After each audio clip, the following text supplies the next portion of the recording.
Today I'm here with Al Smith, who's been a part of the Fulton Sheen Canonization team for over 10 years. Could you share with us an update on his process for canonization or beatification? Right. Yeah.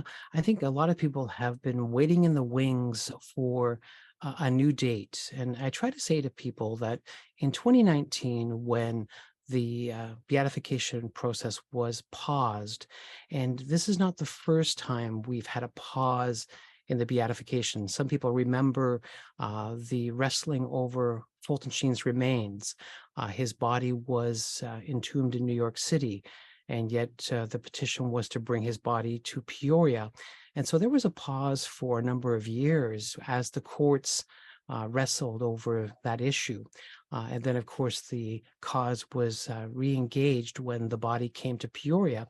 And so this is something very similar. When there was the delay of the beatification mass, it wasn't a cancellation. It was a postponement just to make sure that everything was, I guess I would say, fine and dandy.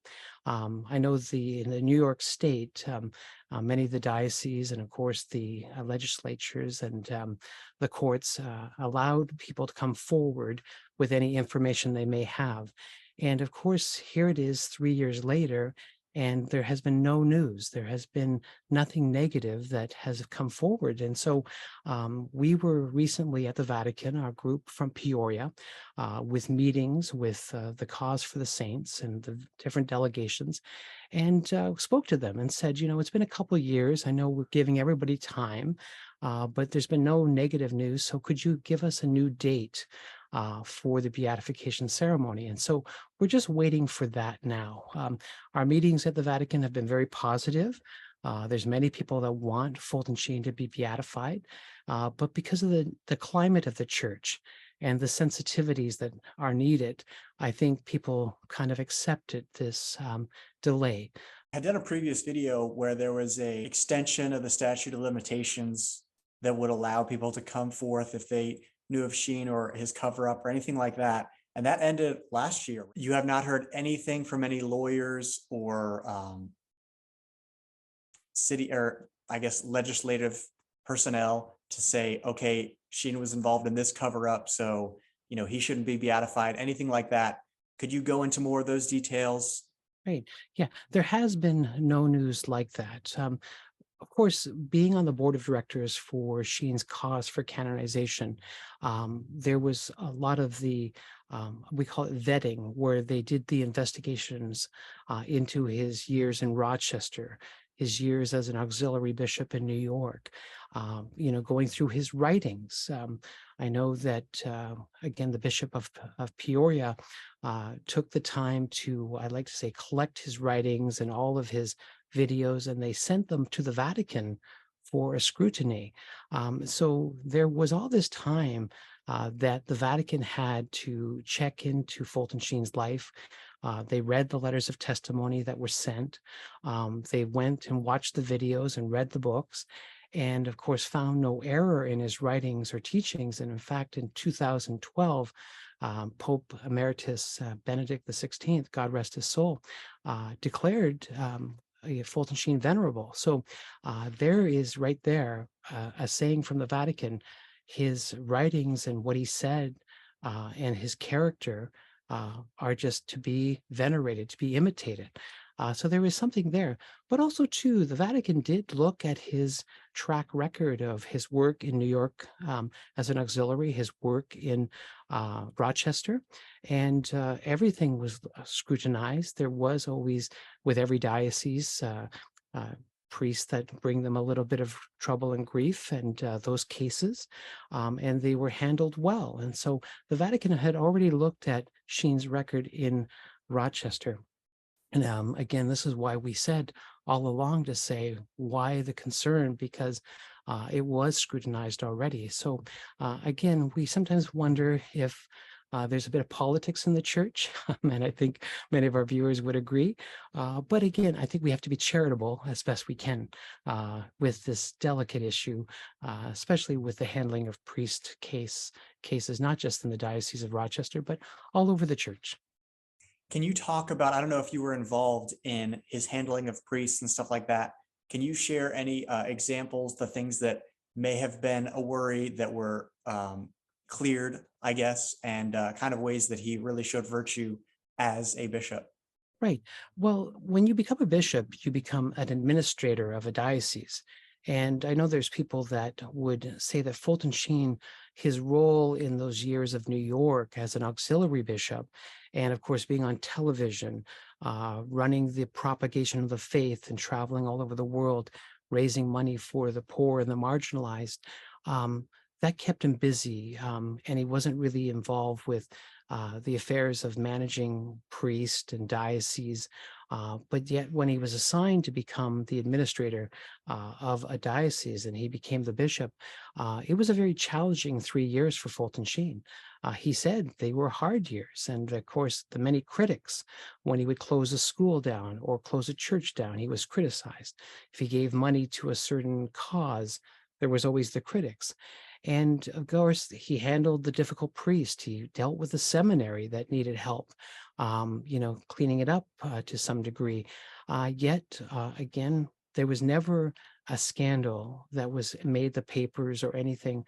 On all those years, you go through the archives and you never really see an issue because Fulton Sheen was able to deal with a lot of these things diplomatically. And of course, I think this is why people are now scratching their heads saying, well, he was accused of a mishandling of a priest from 1963. Well, that's all been cleared up because we knew all along that Fulton Sheen was never involved to put anyone at danger, at risk. And so that was clarified again. So I like to say that there is no new revelations at all to say we missed this. No, everything's been cleared. And this is why we're saying today, in the year 2023, let's get the new date. We've waited long enough. There has been no new revelations by any court or anyone, but still, it's one of these things where it's just, we have to say Rome moves slow. When they say Rome wasn't built in a day, and sometimes causes don't happen overnight, they take time. So, but in God's perfect timing, I like to say that in God's perfect timing. So we will see that. But again, no news is good news. And we haven't heard any negative news in all these years. And we kind of knew that there would never be any news because of what Sheen has done for so many people. People who meet Fulton Sheen in person say, the man was holy. He took an interest in everyone. You could just know there was something very special about him. And I think that rings true even today as we watch his old videos, listen to his talks. We know that there's a saint among us. So again, I think we'll wait a little while longer. Patience is a virtue. That's what they say. And we will have some more patience. But Oh, definitely. And one thing I wanted to touch on is I was always so amazed because I don't know if this was in Treasure and Clay or one of his talks that there was a seminarian that was pursuing the priesthood for his own glory rather than the glory of God. And Sheen had seen that and he said, I will not ordain you. And yes. I was always so amazed by that story.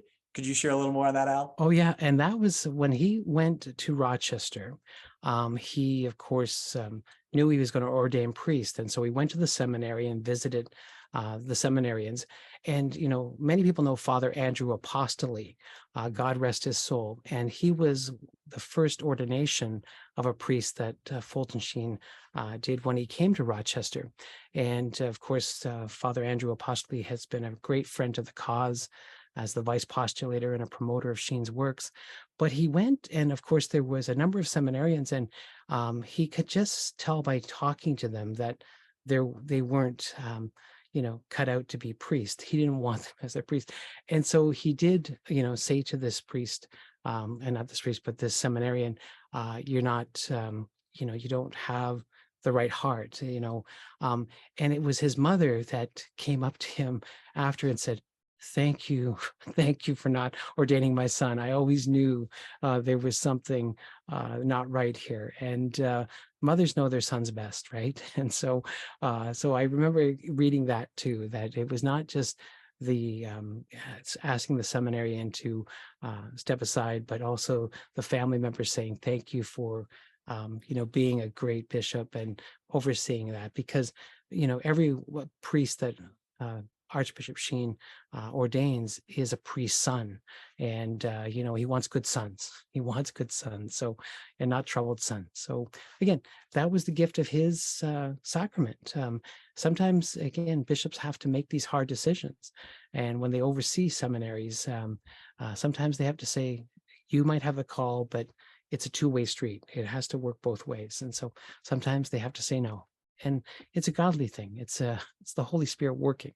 So again, to add to that story, that's what I've heard too. It's exactly what we thought. Everything was okay back then, and it's okay now. So let's celebrate together as a church and declare Fulton Sheen blessed. And so I think this is a reason for our concern, in the sense that we've waited long enough, we like to think. And I have to be honest, we have been spoiled. The canonization of John Paul II was relatively quick. The canonization of Mother Teresa of Calcutta, that was a very quick process. And I think we got spoiled, because when you think of great Catholic saints today, you think Mother Teresa, John Paul II, and Fulton Sheen, all in the same breath. So I think we were expecting Fulton Sheen to be a rather quick process. But when it took some time, we're all asking questions. Why? But it's okay to ask the question why. I mean, Fulton Sheen in his writings says that it's okay to ask why, because even our Lord on the cross said, my God, why?" So it's okay. But I think, again, God has a plan. And Fulton Sheen is even more popular today, I think, because of this delay in his beatification than ever before. So again, God has a special plan. And of course, our lives are worth living. And he said that in his television series. And so we're going through the process together. We're riding on this ship that hopefully will coast into a good port one of these days soon. And I, make telephone calls to the good folks in Peoria. I'm still very friendly with many of the staff there. And they've told me, again, they're just waiting for the Vatican to send them a new date. And of course, they need to send their people over to America, and we need to work on times, dates, venues, things like that. There's always going to be the critics, like even when they give us a new date, then they're going to say, well, you got to change this venue. Like, my solution is this: you do it in New York City, at one of those big stadiums in New York, the Giant Stadium or Yankee Stadium or whatever. You cut off Fulton Sheen's right arm, and you bring that relic to New York for the beatification mass, and you gift Sheen's right arm to St. Patrick's Cathedral. And then the rest of the body stays in Peoria, and everybody comes to Peoria for a pilgrimage. And you do the New York thing, everyone can fly in. You say that they can have 150,000, 200,000. And, we're used to chopping up saints' arms, legs, So that's my I gotta solution. say, that is the only thing that I will concede. Not the only thing, I'll concede a couple, but relics and cutting people up, I just find that so bizarre. I understand, I've heard all the apologetic stuff, but I just find that so odd.